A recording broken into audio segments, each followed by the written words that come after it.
Boneddigion a boneddigesau, mae'n pleser mawr I mi bod yma heno I cymryd rhan yn y sgwrs ac wrth gwrs I weld y ffilm mor teimladwy hon. Ladies and gentlemen, I'm delighted to have been asked to host this conversation this evening with four very special people, fantastic people who I'm sure you will all agree have delivered a very powerful film. Please give them a very warm welcome, Saul Dibbs, Simon Reade, Guy de Beaujeu, and of course, Asa Butterfield. Come and join me, please.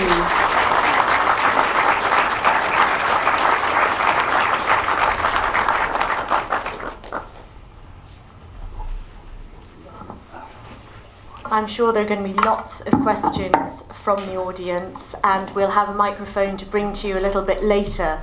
But if I perhaps just get things first of all underway, it's fantastic to see you, the people who've delivered that, and I have to say I found it hugely moving. The play was been well known on the stage. In terms of actually the challenge of transforming this onto the big screen, which you've done such a fantastic job of, what were the challenges that first of all you came up against? Well, I think Simon should begin with that because obviously it all begins with the writing. So, yes. So what it does begin with the play because that's what everyone knew, and that was actually too daunting, really. The idea of dramatising this perfect play that was written 90 years ago and was very successful. And then one of our executive producers says, but you know, Sheriff was so successful with the play that he then novelised it, and he wrote this great novel. And so we read this, basically this undiscovered out-of-print novel, which gave, because Sheriff by that time was already working as a screenwriter himself in Hollywood and was going on to write screenplays like The Dam Busters and Goodbye Mr. Chips and stuff, it kind of gave a sort of a hint, a kind of cinematographic ambition about what it could be. On top of that, we then thought that gave us the freedom to really delve into the authenticity of it, which actually the play is a brilliant play, but it works in the theatre fantastically. But what we were able to do was to say, look, Sheriff was there, he was in the First World War, he suffered like Hibbert from neuralgia, he was writing letters from the front back home to his mum, and it just we began to unpick the idea of making something that was truthful and authentic, and I suppose less rooted in drama and more rooted in reality. And you didn't feel tempted to modernise the script, the words. I mean, that comes across very clearly. Yeah, well, that's good. And actually, if you go back and read the play, it is full of a lot of what would now sound very anachronistic. I say, jolly good show, top hole, and all that sort of stuff. So really, the idea was to iron that out. Anything that I thought would sound alien to and would put off my 13-year-old son,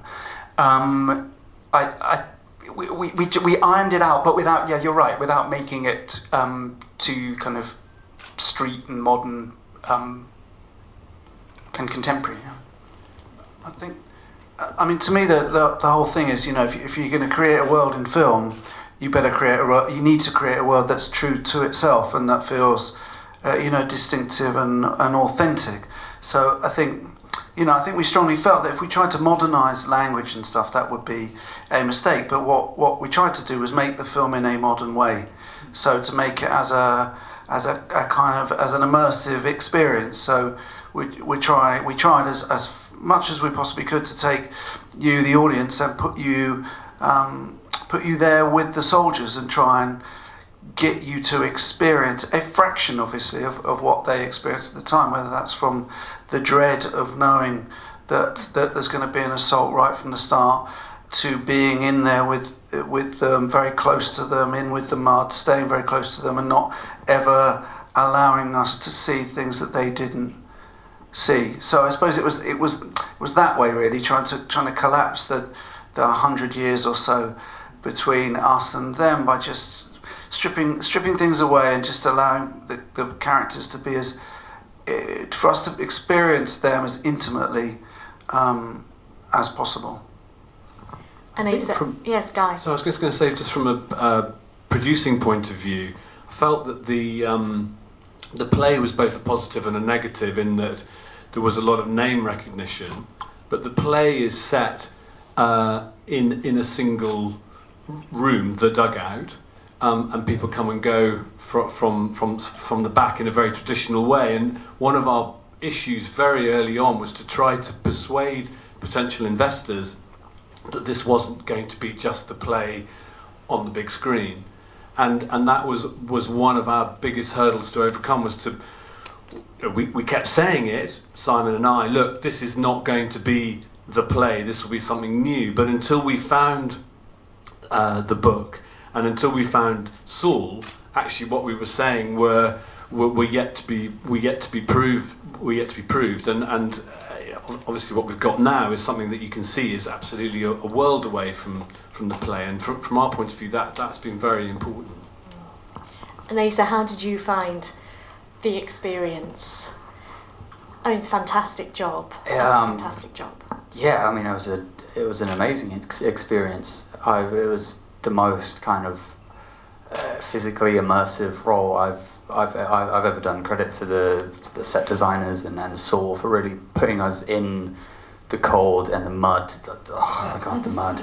Like, so you worked in hard, Saul. But that was, I think, really important for all of us. I mean, not just as the actors who were there, but I think everyone to kind of get a sense of what it's kind of like to be there. Even obviously it was nowhere near what they were actually going through, but it at least gave us a taste of the kind of things we'd be seeing, and what comes with that, I found, was a sort of camaraderie and banter and sort of boisterousness that comes through dealing with all of these effects between the men that you see in the film. And Saul really is at the same age, well, older than some of those young men who would have been there, who went through it. Yeah, absolutely, and I think that's, when I watch it back, it still strikes me, when Asa kind of arrives there, but being exactly of the age that was written in the script, which is not, it's not so easy to be able to do that. But I think, the fact that it was probably also a kind of different experience for you. We were lucky that those kind of things fed into the film, as well as what you hope for is a kind of happy alchemy, where all of the factors of obviously the actors' amazing talents, but also being able to mirror things like that, being the same age, and there being a kind of rapport that grew amongst the group of actors that was, apart from, I'd say, stand-up drinking and bullying, but generally that kind of dynamic started to grow on set, and I think it fed into the film.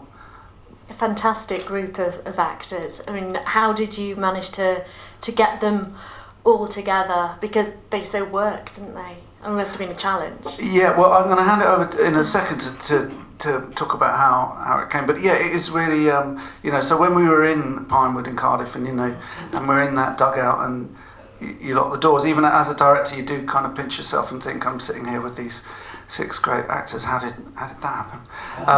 And to think how lucky that is. But I think it's the strength of the material is what drew them, and obviously that they were being in good company. But certainly Sam, I know, was pursuing it, wasn't he, from the start?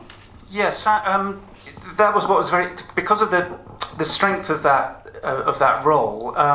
Sam Claflin was actually the first person to attach himself to the project, actually almost before he had kind of read the screenplay, and certainly before he knew Saul was on board. But of course, Saul, in his lovely self-deprecating way, won't admit that most of the cast came together the moment that he was on board, because they knew that this would be a different way of working, a different way of shooting. With the cinematographer Laurie Rose, it would have a totally different feel from a lot of, I suppose, history or costume drama that people get thrown. And one of the best things that I've discovered about it, and I thought was really indicative of Saul's taste, was that a lot of most of our lead actors actually went to state school. They're not the kind of usual faces that you see that were from Harrow or from Eton or all those kinds of people that get, we know who we're talking about.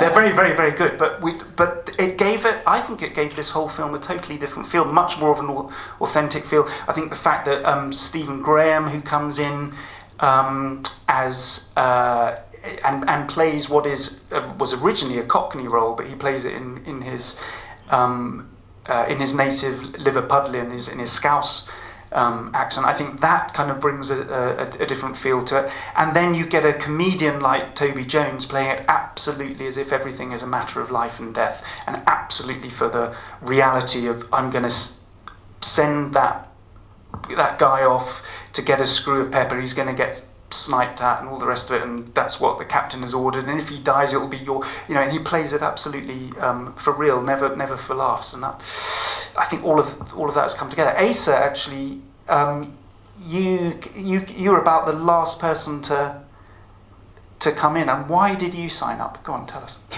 Oh, pressure's on now.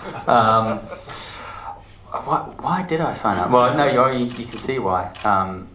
I think I first met Saul, I think, we actually live really close to each other, so we just met down the road at Brown's. I remember this now. And I'd never done a movie like this before, and I hadn't really read any scripts like it before, and I didn't actually study the play in school, unlike a lot of people.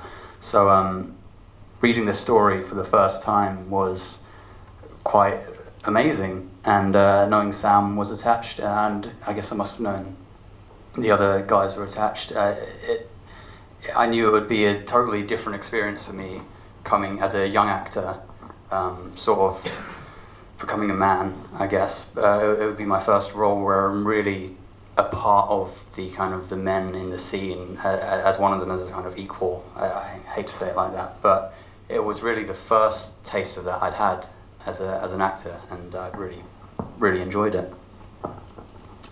The great thing about working with actors and it all being based around World War One was, of course, that everyone was on incredibly good behaviour. No one complained about the mud or the lack of tea at the right time, because there was that genuine sense that the mud that you saw was genuine. It had rained not long before we were shooting in Ipswich. That there was a sense that we were getting an understanding, even a tiny bit of what those soldiers had experienced, and it was the best behaved set I've ever been on. Aside from the farting, that was a big part of it. I was going to ask, with the centenary of I'm the serious, end, by the way. with the centenary of the end of the First World War next year, I was going to ask, Guy, how important was it for you to be involved with a project like this? Oh, it was everything. It was absolutely. I thought it was incredibly important for us as filmmakers to try to create something that could be for every man during the centenary. I think, for whatever reason, I'm not sure that film has quite stepped up to the plate during the centenary. I think film is a fantastic medium that can work on all sorts of ages and classes. There hasn't been that equivalent of the poppies pouring out of the Tower of London, which I felt that everyone could really get behind and understand and talk about. Film doesn't seem to have quite delivered that. And when the idea for us making Journey's End came, and you only have to read the play to see how cleverly and how brilliantly Sheriff wrote about the experience, but also didn't force you to think in any particular way. It's just obvious that war is hell. Why would you ever want to go to war? But it doesn't take sides. It doesn't have a go at us versus the Germans. It seemed to me like it could be the perfect project that would sit very neatly in the centenary. And for me personally, I really wanted us to leave a mark for the centenary. We were thrilled to be able to involve combat stress in this as well, and of course the whole issue of mental health and PTSD was something that's very close to our hearts, and we feel very honoured to have met people from combat stress, recent veterans. And all of that, I think, bleeds very nicely into the centenary. Men 100 years ago were suffering from shell shock and PTSD, and they're still doing it now, and it shows you the relevance of the film. Absolutely, and yet it wasn't diagnosed or recognised as such, was it, until some 50 years after that play was originally written? Yeah, I mean, look, Sheriff was clearly writing way ahead of his time. I think it was a very bold and shocking thing to write about at that time. But I still think we're dealing with that now, aren't we? About for me, the whether it's a centenary or not, it's dealing with a universal thing about war and about men, how men deal with this extraordinary pressure, how men deal with fear, how they might try and deflect it through jokes and anything other than to mention the elephant in the room, which is the impending death or pain or injury or the death of your friends or inflicting death. And I think that's it's a very big and important thing to be looking at. How do men deal with fear and mental illness? So I think there's it's at once kind of commemorating or coming at a time that is with 100th anniversary, but I think it feels to me very relevant too. When I read it for the first time, that's what I was struck by. I didn't think that this was like a period film that somehow felt very distant. It felt very real and immediate, and Sheriff was writing from his own experiences. I think that's one thing. But I also think that the experience of war now it's not, from what I hear from people, is not hugely dissimilar. One thing was very telling when we had a screening last week. There was somebody who had come from Syria, and they said that the film absolutely spoke to them and their kind of experiences of living in a very, very stressful, pressured environment. And I guess to me that's just as important. And that claustrophobia very much coming through with everything set there in the trenches. You really felt that you were there with them. Yeah, absolutely, and I think it, from what I can, because I'm very close to it, so I watch it differently. But from what I can tell from people who see it, it is a claustrophobic and I think at times quite uncomfortable experience watching it. And I think, well, in a way, it absolutely, it should be, if we've done our job properly and tried to treat the subject seriously. It should convey that, like you said, I think it's just a fraction of what those people experienced back then. And so there was farting then, and there was mud, that you were getting used to there in those trenches. But what was it like, the actual filming experience? Because you filmed in Ipswich in the trench scene, but in Wales as well. Yeah, we filmed the trench section in Ipswich for 2.5 weeks. And then we had about the same amount of time in Wales in the studio, where we had the dugout was built, which was one big continuous set, which was amazing to work in, and credit to Laurie Rose for lighting it so amazingly well with literally just candles, and as with everything else, all the amount of effort put into this film. That's me gone. I got so many mics now.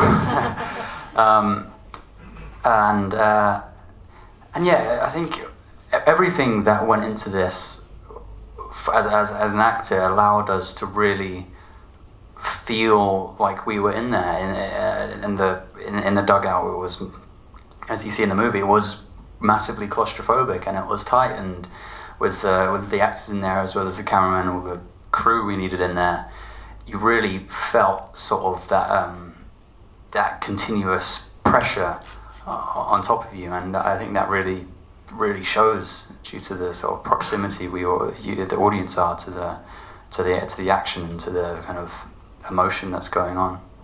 Absolutely. And in terms of perhaps picking up on using some of the Welsh locations, I know that everybody here was delighted to have you. How did you find it?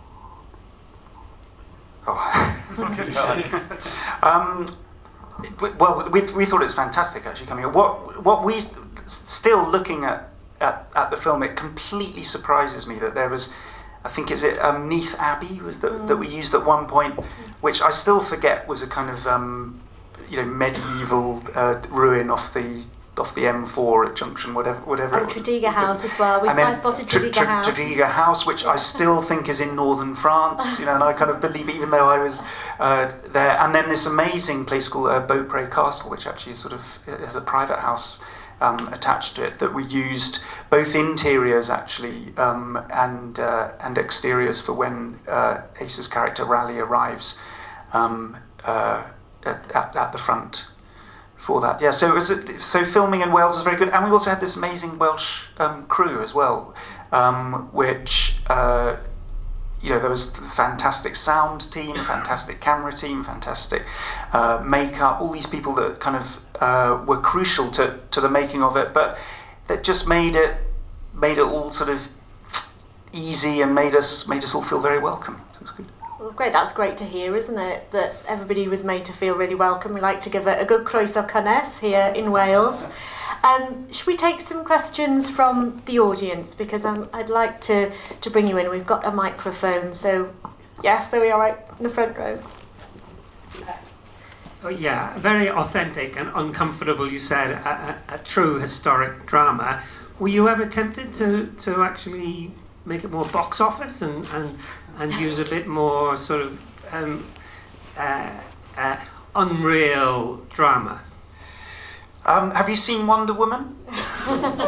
Yes. Right. Well, I suppose if that's the sort of thing that you mean, then no, we weren't ever tempted to go down that kind of route, because that sort of film is made brilliantly by those sorts of people in those kinds of studios, and Wonder Woman saves the end of the First World War, and kind of is historically inauthentic, I suppose. So no, it was the opposite. But I think Guy and I would probably go, it doesn't necessarily mean this isn't going to be box office or isn't going to be commercial.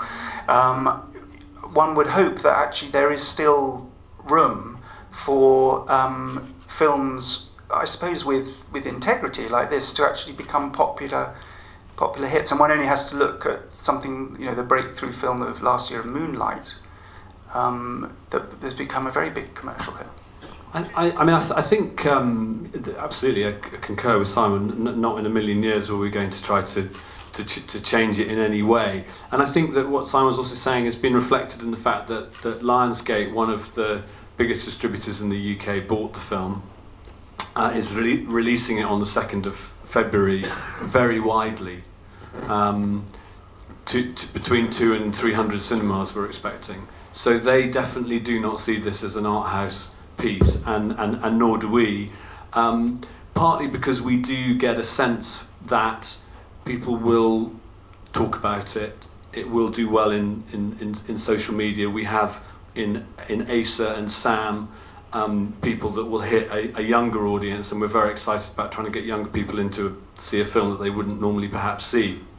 But also, of course, for the slightly older audience, Paul Bettany is still a big draw. So as well as everything around Centenary, I think we do feel that we've got a commercial cast as well.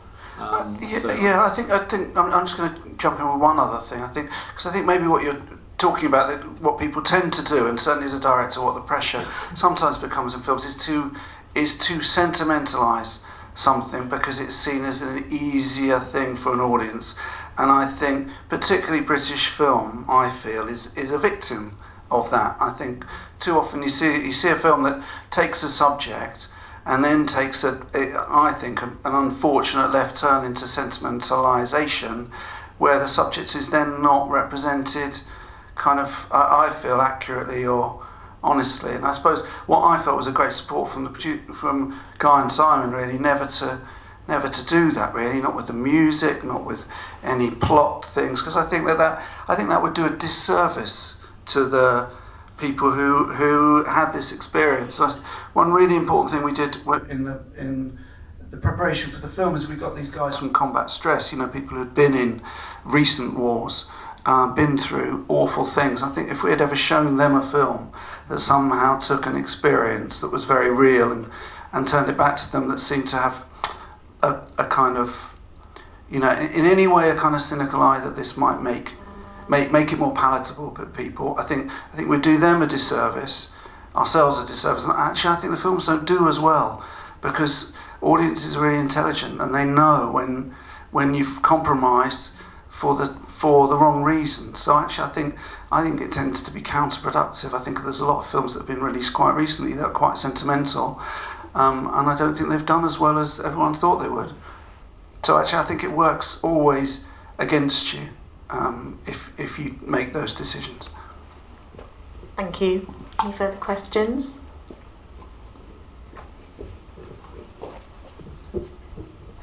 I really enjoyed the film. I thought it was really powerful and really well made. Part of what made it so successful to me was the style and the way in which it was shot. With a lot of medium close-ups or close-ups, extreme close-ups. And I just want to know about the kind of evolution of the style. So when that begins and how that progresses then through the stage of the film being made in terms of collaboration with the crew and with the cast, and how is that kind of affected throughout the process of the film? Yeah, well, look, that's a great question, and was right at the heart of our approach. And I think even your first question, how do we make this, how do we deal with this as a piece of cinema? Because also one of what would be perceived as the weaknesses is the fact that it's all in one location. So how do we as filmmakers approach this and say, well, we're going to turn that to our advantage and we're going to make that a strength? And so what we did was we decided actually to limit the field of vision. Firstly, so as we said before, you never see what the soldiers don't see, but also then to make it very claustrophobic. So a kind of first thing I turned to was that great German film Das Boot. I don't know if anyone's seen it here, but it's set on a submarine. It's a brilliant claustrophobic film. And then I watched Alien again as well, and there it is, this brilliant claustrophobic film that's full of tension, with this kind of monster out there, and we all talked about that as a reference point really anyway, that this is a kind of film about a monster that you don't see, and it's more powerful because you don't see it and you don't see it, and you're made to wait until it finally comes. So that was one side of it, and the other side was talking with Laurie Rose about what the identity of the camera would be, and because it felt such a truthful account. And Simon had done a great job of absolutely boiling down the essence of that. We thought, okay, well, what if the camera is taking the kind of place of Sheriff there in the trenches where he was, observing all of these people firsthand, and we try and create an atmosphere as if it was being seen for the first time, if you see what I mean. So that kind of leap of faith where it's not an adaptation, it's like trying to make the thing that the artwork was first kind of based on, and make that the feel of the film. So it's kind of a combination of those ideas really all came together. Thank you. We'll get to you in a minute. Hi, I really liked the film as well. I thought it was brilliant. My question is for Asa. How did you prepare for the role beforehand? Like when you got the script, when you read the script, how did you prepare? Like any research that you did, and then also while you were on set, how would you get into character? Like how would you literally be from being Asa and then into character? Because that's so tricky. Like some of those scenes were very intense. So what did you do? Alright, so for your first question, I think. Firstly, I read the book and the play, which I had, as I said before, I hadn't seen or looked at or studied, and it's a lot of there are so many books and resources, which and historical accounts now of the experiences people went through in the First World War, and in fact any war is sort of relevant to this movie because and so reading that and kind of trying to, I guess, understand what that might feel like I think was the first step, and there were things such as going to the Imperial War Museum, and they have tons of artifacts and weapons and more records, and we went down to the trenches in rehearsals, and we spent some time marching around in uniform with our guns, and we learned how to behave like soldiers. So all of this was going toward that kind of figuring out who these people were, and the kind of the formality and the structure of the First World War, and that kind of hierarchy, and how that all worked was kind of fascinating. And but once we kind of understood that, I found it sort of it was quite easy to kind of stay in that state of being very sort of formal and talking like this, cheerio, and all of that stuff, which you hear so much of. And I think being there with the other actors, especially in the dugout and in the trenches, it's so immersive. It really didn't take much brain power to switch between the two, because you're in it pretty much the entire time. The moment you kind of got dressed and stepped out your trailer to the moment you go back to your hotel, you were really felt like you were there. So yeah. I just want to add something to that, just really for Asa's character, that actually, so we did some stuff, but just to give you a few examples in the film, we also, because it was very much your first time there, we shot things like for the first time, because you were experiencing it kind of for the first time, and I was very aware that this was like this new environment for you. So there's a couple of examples that are revealing, where I think you just brought stuff out, and we had a kind of improvisational quality. There were genuine reactions. Reactions, yeah. But also, so there's a bit which is actually one of my absolute favourite bits of the film. I haven't said this to you before, but I'll say it now. It's exciting. Well, you know when he's being taken around, so he's been taken around by Stephen Gray, and he's shown the trench, and he shoots the thing for the first time, and absolutely, not only you shot that for the first time, but then when he shows the gun, and we didn't do rehearsals for those things, we did camera rehearsals, but then saved sometimes the actors back. And particularly Asa back from doing it for the first time. So he comes up to the gun and he does that little kind of excited kids thing, which he did only on the first take, only for the first time when he got there, because that was his natural inclination as a young man there to do. And so those little things, I suppose, just felt, to me, they're like your little butterflies that you're trying to catch, in the film, because they feel just, you can't script those really, you can't plan for them. Well, you can plan for them, but you can't imagine them before you do them. So that was one example, and the other one was all the bombs, which again we did camera rehearsals, but looking at Dave the Grip over there, had to run up that hill a lot of times.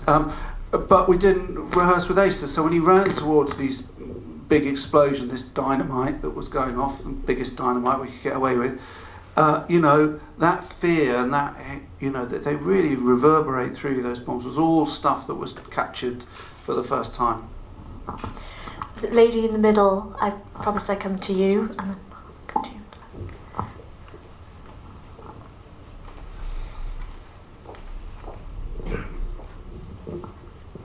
Hiya. I was just going to ask if someone might comment on some of the shots in particular that I took notice on.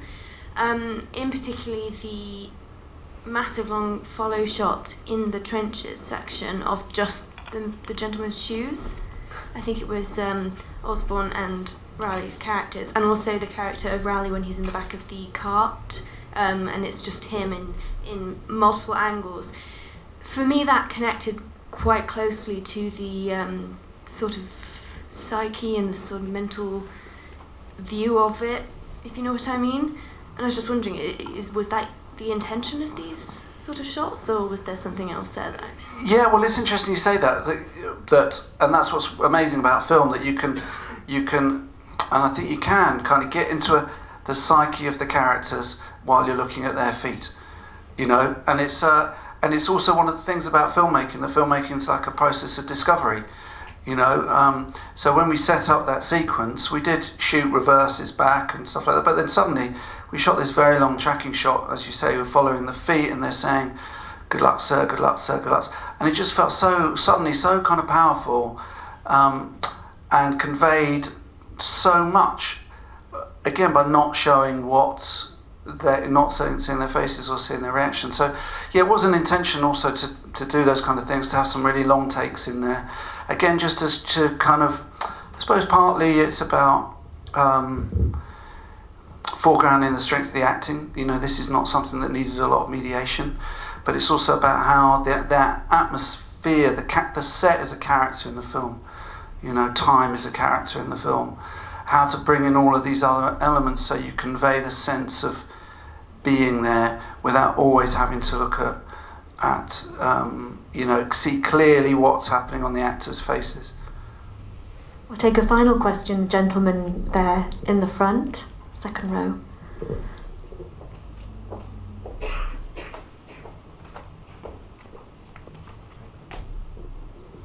This is really for Saul and Simon. I'm a member of a community trust that for the last 5 years or so managed to raise some funds to erect a monument in Brixton Windrush Square to the regiments, African and Caribbean, who fought in both World Wars. And that was because we were concerned that they were pretty much written out of the history of both World Wars. I wondered whether you considered that in choosing the 10 men who were going to go and do this raid, you might have included some African soldiers, at least to deal with the sole issue of absence of representation. Because it seems to me that one could do that without necessarily dwelling in the story on the racial identity of the people concerned, but just the fact that they were there, and it is not necessarily accepted or acknowledged in history that they were there. No, look, it's a really good point, and I think that you know, absolutely in both those wars, the representation is very, very, very poor, you know, and I think the picture that people get is very, very, very poor and is very limited. So I think that it's absolutely a really good question to ask. I guess what we were, and absolutely, I mean, you know, it could have been. I guess it could have been. And what we had to think was, you know, looking at that regiment. I'm not quite sure how the kind of racial mix worked within the First World War, whether it was with particular regiments or whether it was mixed up. But that was a very particular Surrey regiment. And that, so I suppose that, and when I looked at, and we did huge amounts of research, documentary research, before doing the film, casting the film, and all of that. And I suppose, you know, I made a film called The Duchess a while ago, and, you know, absolutely did include lots of black characters within it, because it felt like it was another thing that was airbrushed out of history. But I just speaking really straight, when I looked at all of this stuff that was never something I came across in hours and hours and hours. So I guess I was led by the research that I had seen, a documentary research, and my understanding that regiments were more segregated, essentially. But look, I absolutely agree with you. The general thrust of your argument that you know, cinema in lots of ways, not just this way, in lots of ways, is guilty of marginally representing a huge amount of people. Yeah, no, I'd echo that, and I think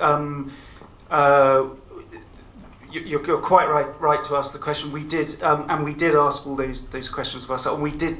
I think we just took a decision in the end that we were showing this tiny little company that was this East Surrey regiment, that was Sheriff's Regiment at that time, and we looked at all the photographs and the footage, and we researched into it, and it was this company of old men and young men. I mean, that was the mix, but they were all from even at that stage of the war from the same racial background and from you know, similar parts of Britain, apart from maybe from having a Scouse thing. There's one tiny scene that we did add in deliberately, which is that when Raleigh's character is going to the front, he passes the people who are digging the graves, who of course were the Chinese Labour Corps, and so it's a fleeting moment, and it's sort of it's as much as we felt was work within the context of it. I mean, there's another thing that we feel really bad about, is that there weren't enough women actually in this film as well. So we actually made a conscious decision to bookend it with the experience of women either back at home or just behind the front line in the estaminet. But what's great about your question is these are questions that get asked much more now, and you in both in front of the camera, but also behind the camera. And indeed, this being a BFI funded film, we had a very proactive, but behind the camera involvement of young people, and from all sorts of BAME backgrounds as well. Thank you so much. Well, ladies and gentlemen, we are out of time, I'm afraid. Thank you for being with us this evening. It's been a pure delight and pleasure.